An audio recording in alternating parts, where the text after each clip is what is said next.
My breakfast was just a fried egg and some toast when the roar of engines shattered the peace on my farm.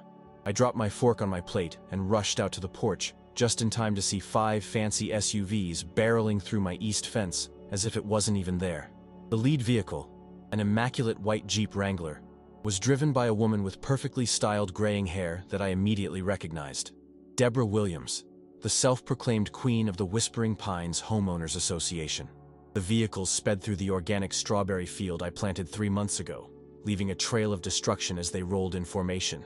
I stood frozen, watching months of careful work get crushed under 35-inch tires. From the open windows of the SUVs, I could hear laughter and excited shouts, as if they were on some kind of safari. I even noticed champagne flutes in the hands of some passengers.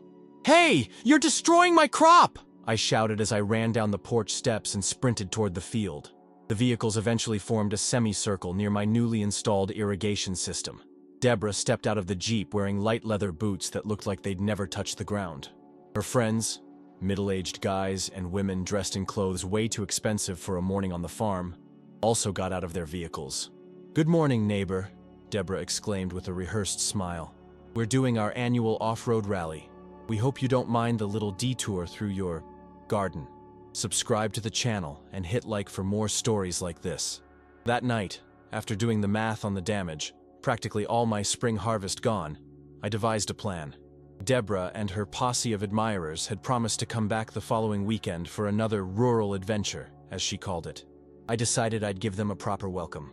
For 3 days, I worked non-stop. I reworked the terrain along the east entrance where they had busted through my fence. I dug some strategic trenches, redirected the irrigation water to really soak the soil, and created what looked like an inviting pathway, but was really a perfect trap, a natural bog in disguise. I used permaculture techniques I learned during my master's in sustainable agriculture. I knew exactly how the land would react when heavy vehicles tried to cross it. It wouldn't hurt the people, but their precious SUVs wouldn't get out easily. The next Saturday, I got up early and waited on the porch with a cup of herbal tea from my garden. Right on the dot at 10 a.m., I heard the rumble of powerful engines approaching. I smiled as I saw the caravan of SUVs entering exactly along the path I prepared. Deborah's Wrangler led them again, confidently plowing through my property like she owned the place. The vehicles followed the seemingly solid path until they reached the center of the field. That was when I noticed the exact moment their wheels started to sink. "What's happening?" Deborah's shrill voice echoed across the field as her Jeep sank up to its axles in thick, sticky mud. The other vehicles suffered the same fate, all stuck within seconds. I walked calmly toward the makeshift swamp, stopping at a safe distance where the ground was still firm. The engines roared in panic, splashing mud everywhere, even on the people inside. "Looks like you're having some trouble," I commented calmly, leaning on my shovel. "Funny how the land fights back when you mistreat it, huh?" Deborah got out of her vehicle, her imported boots sinking into the mud up to her ankles. Her usually composed face twisted into a mix of shock and outrage. "You did this on purpose! I'm suing you for property damage!" she screamed, trying to keep her balance as the mud crept up her white linen pants. "What did I do? This is an organic farm. I just adjusted my land's water management the way any responsible farmer would." I shrugged. "As for the damage, I've got footage of you guys wrecking my crop last week. I'm sure the judge would be interested to see how members of an HOA with no jurisdiction over my property decided to hold a rally in the middle of my certified organic fields." Her friends started abandoning their vehicles, sacrificing expensive shoes in a desperate bid to get free. Some even slipped comically and ended up sitting in the mud. The following week, I found an envelope in the mail with the official seal of the Whispering Pines HOA. Inside was a formal notice claiming that my property was violating local landscaping codes and demanding immediate compliance with the association's guidelines or face daily fines. I laughed as I read it, knowing full well that my farm was well outside the HOA's jurisdiction. It was just Deborah trying to intimidate me with official-looking paperwork. I filed the letter away with the other similar attempts. 3 days later, a man with a clipboard showed up claiming to be a county inspector, saying he'd received reports about improper agricultural practices. I showed him my organic certifications and operating license. He looked confused, admitting that the complaint had been anonymous, but it had some very specific details. "Let me guess, the complaint mentioned a dangerous artificial bog?" I asked. The inspector checked his notes, surprised. "How'd you know?"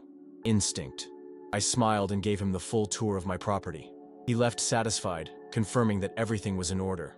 Deborah's attempts only escalated from there. HOA cars began parking on the road near my entrance, watching and snapping photos. I got anonymous calls in the middle of the night that went silent as soon as I answered. I even noticed drones occasionally flying over my crops. It was clear that the public humiliation had turned a simple invasion into a personal vendetta. The sound of a heavy engine woke me before dawn on a Tuesday. I ran outside still in my pajamas, just in time to see Deborah sitting in the cab of a bulldozer, driving toward the bog. "I'm fixing that trap you set up," she shouted over the roar of the engine. "As the HOA president, it's my duty to keep the neighborhood safe." "You're trespassing on private property with heavy machinery," I replied, as I grabbed my phone to film the scene. "That's a crime, Deborah." She ignored me, pressing on with the machine that scooped up huge amounts of dirt, destroying the local ecosystem and threatening the natural drainage system I designed for the entire farm. I immediately called Sheriff Nathan, who, luckily, lived only 10 minutes away. While I waited, I kept filming, trying to talk some sense into Deborah, who seemed almost possessed by a manic determination. "If you keep going, you're gonna permanently damage the water table," I warned. "This land was designed to naturally filter the water. Your swamp ruined 5 vehicles belonging to respected community members," she retorted as she kept working. "It ends today." Sheriff Nathan's cruiser arrived with flashing lights. Nathan, a guy in his 40s with a stern look, quickly assessed the situation before using his megaphone. "Shut the engine off immediately and get out of the vehicle," he ordered. "You're committing aggravated trespassing and property destruction." 3 days after the bulldozer incident, I received a bulky envelope filled with legal documents. Deborah was suing me for vehicle damage, claiming I'd maliciously modified the land to set a trap. The papers listed nearly $100,000 in damages for the 5 SUVs, along with demands for compensation for severe emotional trauma for every occupant. I sat at my kitchen table spreading out the paperwork, trying to grasp the magnitude of the attack. Deborah had hired Goldstein and Associates, the priciest law firm in the county. Among the documents were sworn statements from her friends, describing the incident as if they'd survived a natural disaster. One woman named Margaret claimed she'd developed severe hydrophobia after the event, making it impossible for her to bathe without assistance. I couldn't afford a lawyer of that caliber, but I had an ace up my sleeve, my cousin Carlos, who had graduated in law 2 years ago. I called him right away. "They don't have a case," Carlos assured me after hearing my story. "First, they trespassed on your property without permission, and you've got video evidence. Second, modifying your own land for water management is perfectly legal. It's not a trap if someone trespasses and ends up stuck." The following week, Carlos filed a counter-notice, demanding the withdrawal of the suit and threatening a countersuit for defamation, trespassing, crop damage, and systematic harassment. We included all the evidence: videos of the first invasion, footage of the bulldozer incident, threatening letters from the HOA, and detailed reports on the crop damage. 2 days later, I got a call from Goldstein and Associates saying they were withdrawing the lawsuit. I smiled, knowing full well that my victory would only fuel Deborah's determination. I was right. That afternoon, Sheriff Nathan stopped by my property, looking unsettled. "I got 5 separate complaints about your farm this week," he said, taking off his hat. "From illegal wildlife ranching to operating a clandestine meth lab." I laughed and invited him in. "Want to check out my secret drug lab? It's hidden among the organic pumpkins." Nathan gave a slight smile. "I know the reports are bogus, but I have to make a formal investigation. Deborah has political connections in the county." I showed him around, and he documented everything in his official report. Before leaving, he hesitated by his car. "Look, I shouldn't say this, but she's not going to stop. I've known Deborah for years. When someone crosses her, it becomes an obsession." He put his hat back on.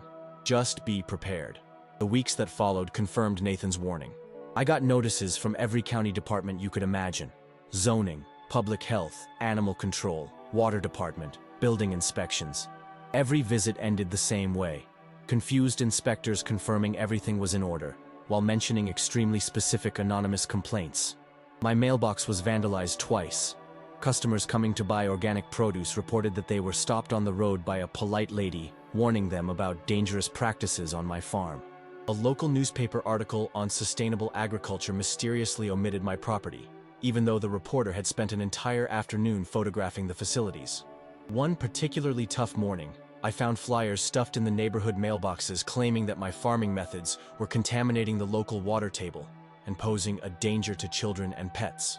The flyers were unsigned, but I recognized the exact formatting of the HOA bulletins. That's when I realized this wasn't just a spat between neighbors. It was an all-out war against my way of life. I decided to step up my defenses. I installed security cameras all around the perimeter, documented every interaction, every inspection, every attempt at defamation. I even hired a company to test water and soil quality, getting certificates that proved my methods were actually improving the local ecosystem. What Deborah couldn't understand was that every attack only made me more determined. I wasn't just defending my property, I was defending a principle: the right to cultivate food sustainably, free from meddling by people whose only interest was maintaining the pristine look of their cookie-cutter developments. One October morning, I noticed some unusual activity on the vacant lot across from my property. Tractors were leveling the ground, and workers were setting up boundary posts. A huge sign had been put up near the road: "Future home of Whispering Pines Estates, West Expansion, lots for sale." My heart sank. That 15-acre lot had remained a natural grove for decades, serving as a wildlife corridor and a natural barrier against erosion. More importantly, it was the only direct access route from the main road to my property. I grabbed my truck and drove to the county recorder's office. After an hour of research, I found out that the buyer of the lot was Whispering Pines Holdings LLC, a new company whose only listed member was Deborah Williams. On my drive back, reality hit me. She had bought the land specifically to expand the HOA right up to my door, creating both a physical and legal straitjacket around my farm. It was a brilliant, yet devastating move. The next day, I saw Deborah personally supervising a crew installing a high fence along our shared border. Our eyes met briefly. She smiled and waved with faux cordiality before pointing at specific spots where she wanted extra posts. Over the following weeks, the siege slowly closed in. The fence was completed in record time, totally blocking the view from the main road. Signs went up all around: "Private property, trespassers will be prosecuted. An area under the jurisdiction of Whispering Pines, HOA, compliance mandatory." The harshest blow came when I discovered that the new development included an access road that would pass right by the traditional entrance to my farm. According to the plans filed with the Public Works Department, my access would be rerouted, forcing me to come and go through a gate controlled by the HOA. "Legally, they can't block your access," Carlos explained over the phone. "You have a historic easement, but they could make your life a real hassle by imposing a visitor approval system, for example." The project was rolling ahead fast. Security cameras were installed along the fence, all trained on my property. Bright security lights were set up to illuminate the perimeter at night, disrupting the natural cycle of my crops and scaring off wildlife. I decided to fight back legally. First, I put up my own set of signs along the inner border. "Certified organic farm, free from pesticides and toxic HOAs." I also put up a huge banner on the side of my barn, visible from the road: "Support local, sustainable agriculture, organic produce for sale." I ramped up my online presence, creating a website and social media pages documenting the HOA war against sustainable agriculture. I started offering educational tours of the farm, inviting school groups, university classes, and organic food enthusiasts. Every week, dozens of cars would pass by on the access road still under construction, forcing the workers to stop repeatedly. Deborah responded by sending formal letters demanding the removal of my signs and banners, claiming they violated aesthetic standards. She even installed loudspeakers aimed at my property, blaring community notices several times a day. The message was always the same: reminders of HOA regulations and penalties for non-compliance. One morning, I woke up to find a crew installing a huge digital billboard on her property, positioned so it was visible from nearly every angle of my farm. The screen continuously aired ads for houses for sale in the future development, with the slogan, "Live in a neighborhood where order and beauty are valued." The territorial war reached a new level when Deborah organized a Halloween festival on the development site. Dozens of cars parked along the road, effectively blocking access to my property for an entire day. Coincidentally, the same day I had scheduled the community pumpkin harvest, an important event for my autumn sales. "It's like she's studying Sun Tzu," I commented to Carlos, who had come over to help with the customers who managed to get through. "Every move is calculated to choke my business without technically breaking any law." "She's throwing a fortune into this," Carlos replied, watching the new facilities sprout up across the fence. "Buying land, hiring fancy construction crews, all this fencing and electronic equipment. All to take down an organic farmer? It just seems over the top. I was pondering that when I noticed something peculiar in the construction plans I'd obtained from the Public Works Department. The project included a significant diversion of a seasonal creek that ran through the lot. A watercourse which, according to my research, was protected by county environmental regulations. I think I found a weak spot in her armor, I murmured, studying the local hydrographic maps. The sky darkened unexpectedly that November afternoon. What started as a light drizzle quickly turned into a ferocious storm, the fiercest our region had seen in decades. I sat on the porch watching as dark clouds poured down like the sky had just opened up. My property, designed with permaculture principles, absorbed the rain efficiently through infiltration trenches, retention basins, and abundant ground cover. The systems I'd put in place over the years were working just as planned, channeling the excess water into natural storage areas. On the other side of the fence, the story was completely different. The recently cleared and compacted land for the HOA development had no absorption capacity. The heavy machinery had destroyed the permeable topsoil, turning it into a giant impermeable surface. Around 3 in the afternoon, I heard the sirens approaching. Emergency vehicles pulled up on the main road, and workers were running frantically over at the development site. Water had gathered rapidly, forming an impromptu lake that kept growing by the minute. The seasonal creek, something Deborah had completely ignored in her plans, had transformed into a raging river right through the center of the property. I watched, a mix of vindication and genuine worry, as nature showed its power. The newly installed metal fence was being ripped off in huge chunks by the force of the flood. The foundations for the future HOA community center crumbled like sandcastles. The most dramatic moment came when the huge digital billboard blasting condo ads was swallowed by the rushing water, shattering in an explosion of sparks and broken glass. The irony wasn't lost on me. Technology meant to promote control over nature being obliterated by nature itself. 2 hours later, when the rain subsided, the damage was clear. Deborah's lot was nearly unrecognizable, a lunar landscape of mud, damaged equipment, and partially collapsed structures. The muddy water had spilled onto the main road, forcing its temporary closure. The next morning, while I was inspecting my property, which had survived almost intact thanks to the natural drainage systems, I noticed an official car from the Environmental Protection Department parked near the entrance of the HOA development. A man in his 40s, wearing a county uniform, was meticulously examining the devastated lot, snapping photos and taking notes. I walked up to the partially destroyed fence and waved. "Good morning," I called. "This looks pretty serious." He turned, surprised to see me. "Morning. You are?" "I'm the owner of the organic farm next door. I'm worried about how the runoff from this area will impact the local ecosystem." The man stepped closer, extending his hand over the remains of the fence. "Mike Lawson, County Environmental Inspector. This is a really unfortunate situation. The registered plans didn't show a Class 2 water body on this property." "Interesting," I replied. "I have 30 years' worth of hydrographic maps clearly showing the seasonal creek." Mike raised his eyebrows. "That documentation would be very useful." I went back inside and returned with a folder filled with maps, hydrological studies, and historical photographs of the area. Mike examined the documents with increasing interest. "This completely changes the situation," he finally said. "This development was approved based on incomplete information, possibly even deliberately misleading omissions." He closed his folder. "I'm going to have to issue an immediate suspension order on the works until we can do a full environmental impact assessment." In the following hours, county officials, environmental engineers, and public works staff swarmed the lot. Yellow no-entry tapes were stretched all around the perimeter. I watched from a distance as a black limousine pulled up on the main road. Deborah stepped out, impeccably dressed as always, but her face showed an expression I'd never seen before: genuine panic. She was gesticulating wildly while speaking with the officials, and I caught snippets of her talking about substantial investments and prior approvals.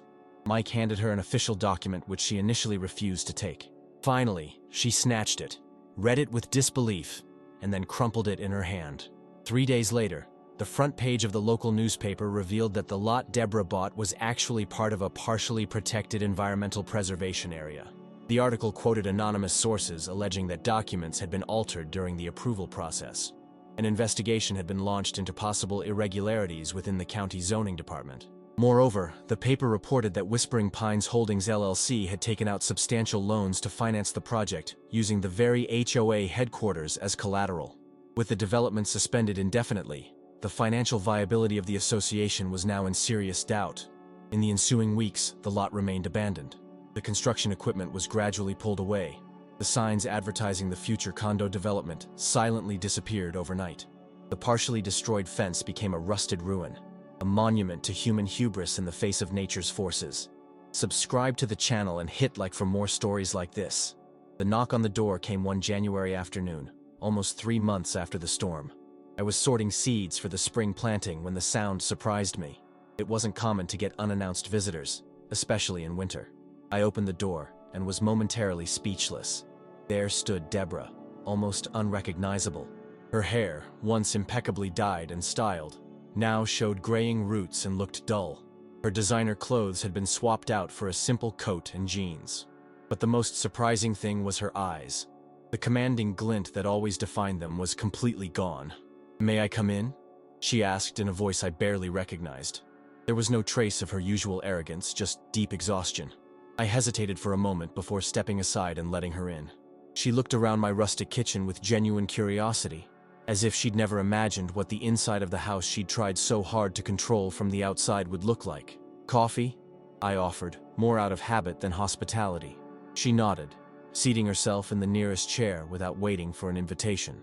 I served 2 cups in silence, placing one in front of her.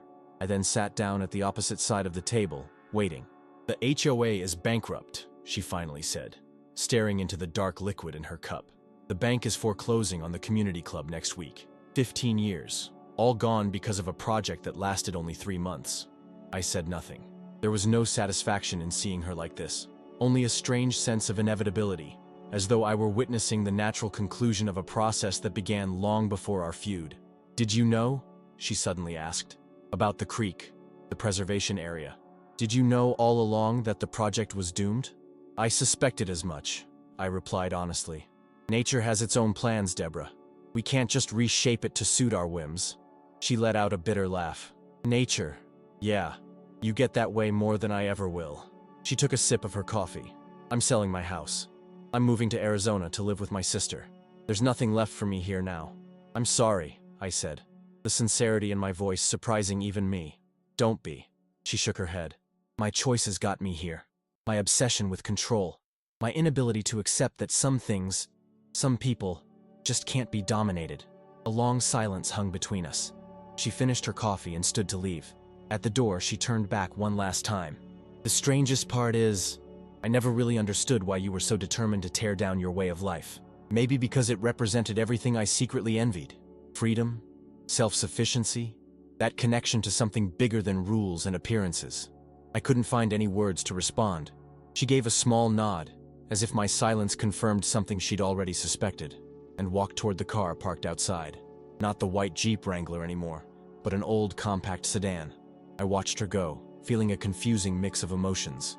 There was no triumph, just the recognition that some battles aren't meant to be won. You just stand your ground and let time and nature restore the balance. I gently closed the door and went back to my seeds. Through the window, I watched the sun set over the quiet fields, preparing for the rebirth of spring. Someday, I thought, that abandoned lot on the other side of the fence might return to its natural state, maybe even help along the way by replanting native species to speed up its recovery. The war with Deborah and the HOA didn't end with explosions or grand declarations of victory. It ended with the simple truth that farmers know all too well. You can't truly own the land. You can only coexist with it, respecting its rhythms and limits. Those who try to force their will on nature, or on people who choose to live in harmony with it, eventually find that some forces are just illusions, crumbling like fences in a storm. Subscribe to the channel and hit like for more stories like this.